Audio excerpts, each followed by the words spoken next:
Mr. Mehta, Member Planning Commission, in charge of rural development and water resources. Mr. Sethi, Mr. Sivaramakrishnan, Mr. Bibhu Nair, and friends. At the outset, let me congratulate Bibhu Nair and his team for organizing this excellent program. I shall also be failing in my duty unless we recognize that Bibhu Nair and his team's work as change management strategist has not only brought in a lot of positive laws to the water sector in Tamil Nadu, but has been able to inspire international curiosity. And in many parts of the world, what Mr. Nair and his team has been able to do in Tamil Nadu is now being trying to be replicated. So it was only in the fitness of things that his personal experience, his organization's work is trying to be translated to believers and non-believers in India. That's why we have a very eminent group of people who are represented here. We have people from the engineering departments of the states, other departments of the states, we have people from the civil society who have been very active in the field, organizing communities, mobilizing community demands for water and its management. We have people from academia who have spent years in thinking about the problems and also coming out with some solutions which hopefully will give some results. It's a wonderful group. And I personally feel after a few months in this department and with my background in the public service for a long time, that this is what is absolutely necessary. As Secretary of the Drinking Water and Sanitation Department, I have realized that I am in the receiving end.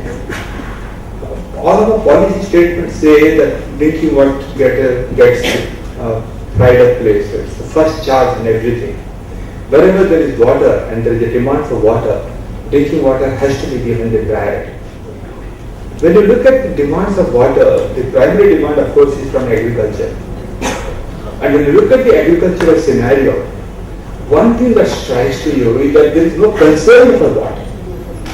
Even in water scarce areas, when you talk to them, they don't feel that the very water is a scarcity. And particularly if you belong to a state like Uttar Pradesh, where there is apparently a lot of water, you see a lot of water actually flowing down the drain for agriculture, you flood irrigation.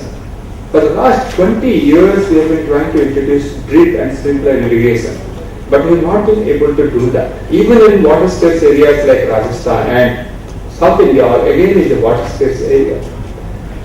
So, add to it, there is no control over the number of people that can be bored. You can, villages may not have actually water source left, but there is no policy or there is no regulation which actually forces the village to give up the demands of further boring of tubewells and installation of pump sets. Same thing applies to the canal irrigation system. Compounded with the power supply position all over the country, while maybe West Bengal to a certain extent, which actually charges about 2 rupees plus per unit of agricultural power load, the rest of the country it's practically free. There is a nominal charge attached to agricultural power supply, but mostly it is uncovered. And I have years of experience to say that the demand that is actually raised on these farmers at some point of time, periodically like a 5-year plan is made. So at the end of the day, the farmers will really don't, the big farmers, because the poor farmers hardly have any agricultural lending as such, they end up paying nothing. So poor management of water and free supply of power, these two make sure that agriculture becomes the biggest drain and the loss of water in agricultural operations is not being reflected properly to make people aware that there is a need for improvement there. Which is the second area? Industry. Luckily, the large industries today now are being forced to evaluate availability of water. They don't take it anymore as given. So the recycling of water for large industries is slowly turning into an anything now. But for a large group of medium and small industries, it is still a cause of concern. There is no way of assessing what is the water requirement and how much water is actually being used by the industry, whether it is optimal use or there is a wastage. Third, even though it's a part of our own system, it is municipalities, the urban areas, which is a guzzler of water. You look at the situation, like Reddy of course has worked in this, Sethi has worked in this area, most of you have worked in this area.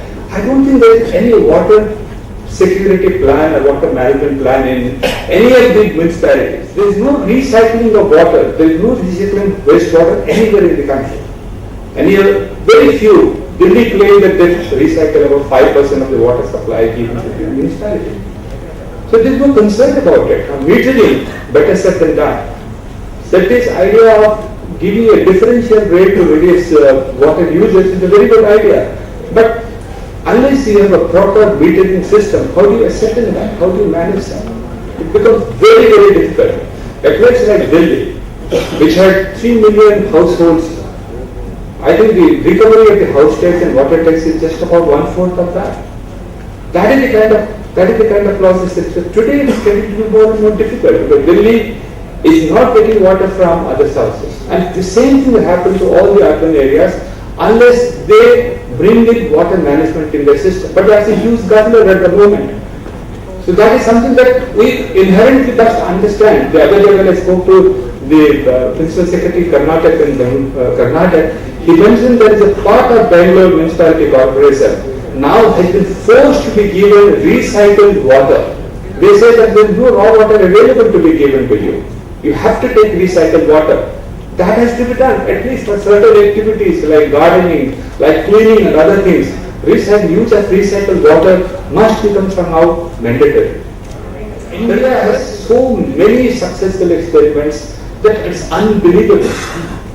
I saw, while going through the literature given to me by Vibhu's team yesterday, there was a beautiful painting in which some village is dreaming of a water plus village. I missed the name. But why dream? I went to Himachal Pradesh. I don't know whether there is anyone from Himachal Pradesh here. Yeah, you took me there. That's actually a village actually happening. A village where every single household was connected with pipe drinking water supply system. A village where there is a separate sewer line for every single household. A village where the kitchen waste is segregated. A village where there is proper allocation of water for various activities, for farming, for agriculture, for drinking water, for everything. It has all actually happened.